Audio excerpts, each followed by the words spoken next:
Mister ladies YouTube channel நேயர்களுக்கு என்னுடைய வணக்கம். நான் doctor Mohammed Ibrahim, cardiac surgeon working in SIMS hospitals. நம்ம முன் பதிவுகளில் நிறைய ஹார்ட்டினுடைய விஷயங்கள் பற்றி டிஸ்கஸ் பண்ணியிருக்கோம். இப்போ ஹார்ட்டுக்கு வெளியில இருக்கிற இந்த எலும்புக்கூடு, அதாவது செஸ்ட் ஸ்கெலிட்டனை பற்றி வில் டிஸ்கஸ். உடம்புல பார்த்தீங்கன்னா ரொம்ப சாஃப்டான, ரொம்ப முக்கியமான உறுப்புகள் இயற்கையா கடவுள் ஒரு எலும்பு கவர் பண்ணி ப்ரொடெக்ட் பண்ணிருக்காரு. நீங்களே பாத்தீங்கன்னா பிரெயின் ஃபுல்லா கவர் பை ஸ்கல். அதே மாதிரி ஹார்ட்டும் நுரையீரலையும் கவர் பண்றதுக்காக இயற்கையா உருவானது தான் அந்த எலும்பு கூடு. ஃப்ரண்ட்ல இருக்கிற இந்த எலும்புக்கு பேரு ஸ்டர்னம்னு சொல்லுவோம், அதாவது பிரஸ்ட் போன்னு சொல்லுவோம் காமன் லாங்குவேஜ்ல. சுத்தி இருக்கிறது எல்லாமே ரிப்ஸ், விலா எலும்பு. பின்னாடி இந்த ரிப்ஸும் இந்த ஸ்டர்னமும் அட்டாச் ஆகிற இடம் தான் இந்த ஸ்பைனல் கார்டு. ஸோ இதுக்கு நடுவுல தான் இருதயமும் நுரையீரலும் உள்ள இருக்கு. இந்த எலும்பை மட்டும் ஏன் இப்படி ஒரு மாதிரி கூட உருவாக்கியிருக்காங்க? இதோட ஃபங்க்ஷன் என்ன அப்படின்னு கேட்டீங்கன்னா, உள்ள இருக்கிறது நுரையீரல். நுரையீரலோட ஃபங்க்ஷன் என்ன? மூச்சை உள்ள இழுத்து வெளியே தள்ளணும். மூச்சை உள்ள இழுக்கும் போது இந்த கூடு விரியணும், வெளியே தள்ளும் போது இது சுருங்கணும். அதனாலதான் இதை இப்படி இயற்கையா உருவாக்கியிருக்காங்க. அதனாலதான் இது ரொம்ப தின்னான ஒரு போனாவும் உருவாக்கியிருக்காங்க. ஸோ நமக்கு என்ன சேலஞ்ச் இதுல? ஹார்ட் சர்ஜனுக்கு பாத்தீங்கன்னா, ஹார்ட் ஆப்ரேட் பண்ணும் போதோ இல்ல நுரையீரல் ஆப்ரேட் பண்ணும் போதோ இந்த எலும்பை நம்ம எதர் சென்டர்ல ஓபன் பண்ணி பண்ணுவோம், இல்ல இந்த ரிப்புக்கு நடுவுல போய் இல்ல எண்டோஸ்கோபி மூலியமாவோ அப்ரோச் பண்ணி உள்ள இருக்கிற ஆர்கன்ஸை இது பண்ணணும். வேற என்ன ப்ராப்ளம்ஸ் இந்த எலும்புனால வரலாம்? எலும்புனாலே நார்மலா என்ன நடக்கும்? ஃப்ராக்சர் நடக்கும். ஃப்ராக்சர்னால என்ன? மெயினான ஆக்சிடென்ட் தான். பைக்ல போகும்போதோ இல்ல கார்ல எங்கே டிராவல் பண்ணும் போதோ இல்ல படியில இருந்து ஸ்லிப் ஆனாலோ எப்படி வேணாலும் ஆக்சிடென்ட் நடக்கலாம். அவங்க விழுவுற இம்பாக்டை பொறுத்து அவங்களுக்கு எலும்புகள் முறிவடையலாம். கை காலில் விழுந்தாங்கன்னா அங்க ஃப்ராக்சர் காமனா நடக்கும். அது நிறைய பேர் ஃபேஸ் பண்ணியிருப்பாங்க.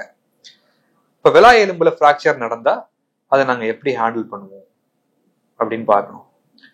நார்மலா விலா எலும்பு ஃப்ராக்சர் பைக்ல இருந்து ஸ்கிட்டாய் கீழே விடும் பொழுதோ இல்ல ஒரு காரோ லாரியோ நேரா மோதும் பொழுதோ அடிப்படும் பொழுதோ இல்ல நெஞ்சு மேலேயோ டயர் அந்த மாதிரி ஏதாவது ஏறி இறங்குனா அந்த மாதிரி பிரச்சனைகள்ல விலா எலும்பு ஃப்ராக்சர் ஆகலாம். விலா எலும்பு ஃப்ராக்சருங்கிறது ஒரு காம்ப்ளெக்ஸான ப்ராப்ளம். அது எலும்பு முறிவுனாலே வலி, ரொம்ப ரொம்ப சிவியரான பெயின் இருக்கும். இப்ப கை காலில் வலி ஏற்படும் பொழுது அதை நீங்க கட்டு போட்டு ரெஸ்ட்ல வச்சிருவீங்க. அதுக்கு மேல உங்களுக்கு வலிக்காது. ஆனா விலா எலும்பு you cannot rest it. Patient மூச்சு விட்டு தான் ஆகணும். அவன் ஒவ்வொரு வாட்டியும் மூச்சு விடும் போதோ இல்ல இருமும் போதோ they will have severe pain. அந்த பெயின் என்னன்னா ரொம்ப இன்டாலரபிள் பெயின். நார்மலா எலும்பு ஆடுறதுக்கு 6 வாரம் ஆகும். அந்த அட்லீஸ்ட் ஒரு 2 வாரம் to 3 வாரமாவது அவங்க திரும்பும் போதோ இல்ல சடனா இருமும் பொழுதோ தும்பும் பொழுதோ சிவியரான பெயின் இருக்கும்.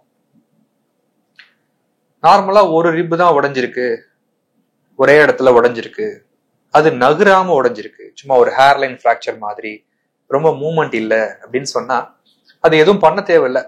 அது நார்மலாவே கூடிடும். கொஞ்சம் பெயின் கில்லர் மெடிசின்ஸ் கொடுப்போம்.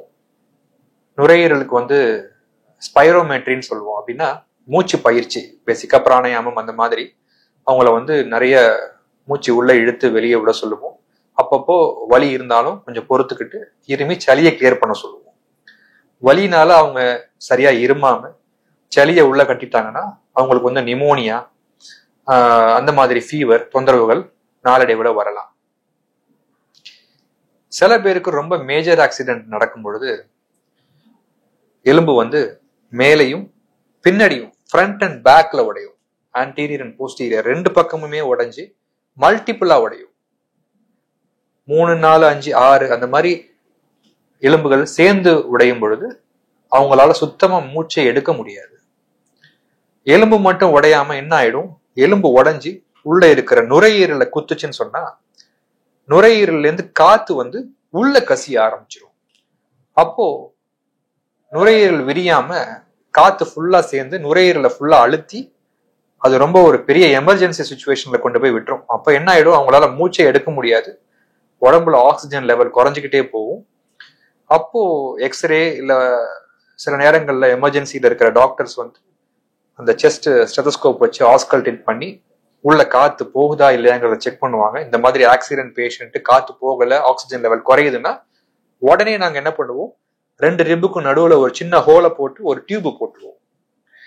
அதுக்கு பேர் இன்டர்காஸ்டல் ட்ரைனேஜ்னு சொல்லுவோம்.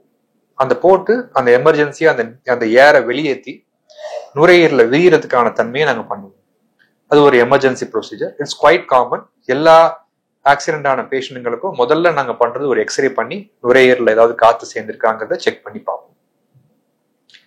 விலா எலும்பு அதே மாதிரி நான் சொன்ன மாதிரி முன்னும் பின்னும் மல்டிபிள் ரிப் ஃப்ராக்சர்ஸ் நடந்திருக்கு அப்படின்னு சொன்னா அவங்களால மூச்சு விட முடியல, ரொம்ப திணறாங்க, வலி தாங்க முடியல அப்படிங்கும் பொழுது சம்டைம்ஸ் பேஷண்ட் வந்து வென்டிலேட்டர்ல கூட போயிடுவாங்க மூச்சு விடுற சிரமப்பட்டுட்டு.